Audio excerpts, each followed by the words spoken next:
This is drawing exercise number 22, and I'm going to look at drawing number 1 with you. Again, I'm zoomed out to show you the setup that I have here with my T-square. I went ahead and made it as close as possible as I could with the bottom line on the front and the side view. Now this is an isometric drawing. We're going to take these multi-views and change them again into an isometric.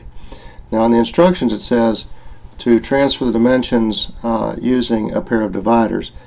Now for those of you who don't know, a pair of dividers is basically a compass, but instead of having a graphite or lead point, it just has the two metal points.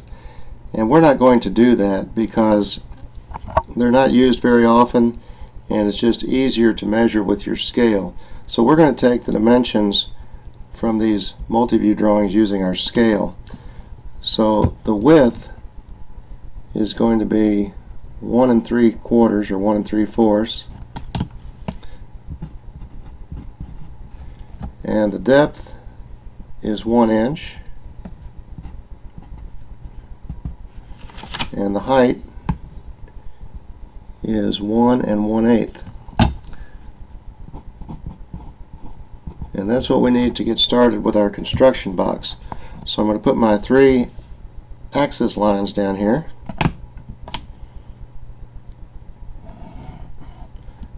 Light line to the left, light line to the right, and then a vertical line. And I will put the width over here. That's 1 3/4. The depth will go here, which is 1 inch, and the height will go here, and that's 1 1/8. And then I can complete my construction box.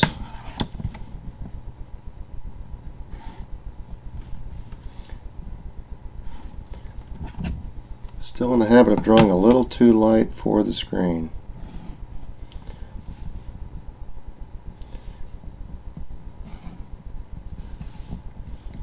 And I'll bring up the depth dimension. Where those intersect, I'll bring across lines for the top. Now this is a drawing, I'm staying zoomed out a bit here because this is a drawing where the construction box is very, very important. If we did not have the construction box, it would be very hard to locate this back corner of this object, because this object has a slant, actually 2 slants. It slants this way and it slants this way. And without the construction box, it would be very hard to locate this corner.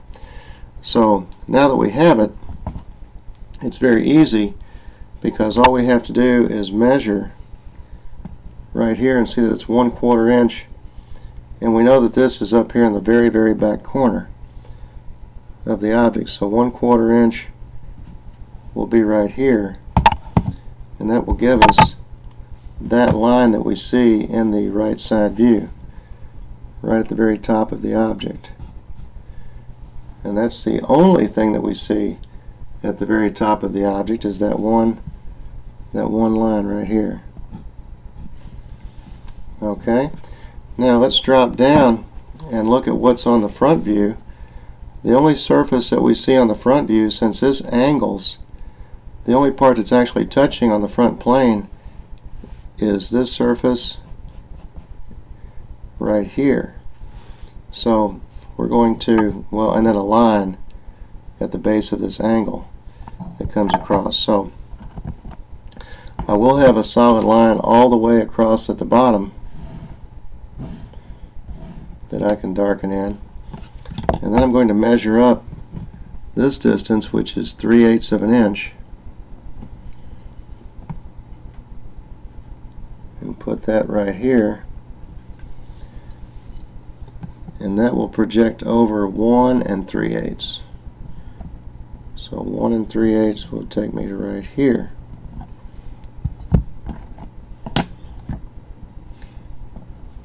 Let me zoom in just a bit so you can see better. There we are.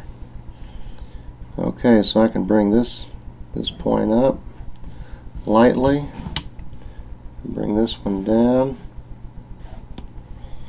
and that gives me this surface on the front plane.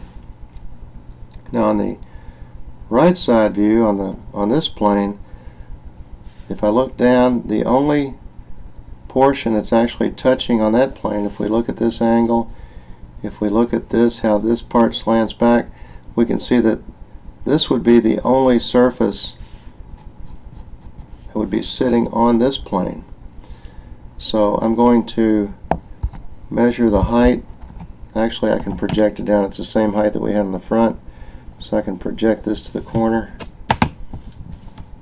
and take it back like this. And then I want to measure this distance, which is 1/2 inch.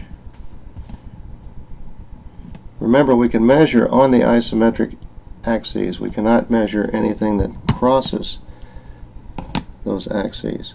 So this is going to angle down to this corner, just as you see here. So I can darken that in and get this part of the object that sits on that plane.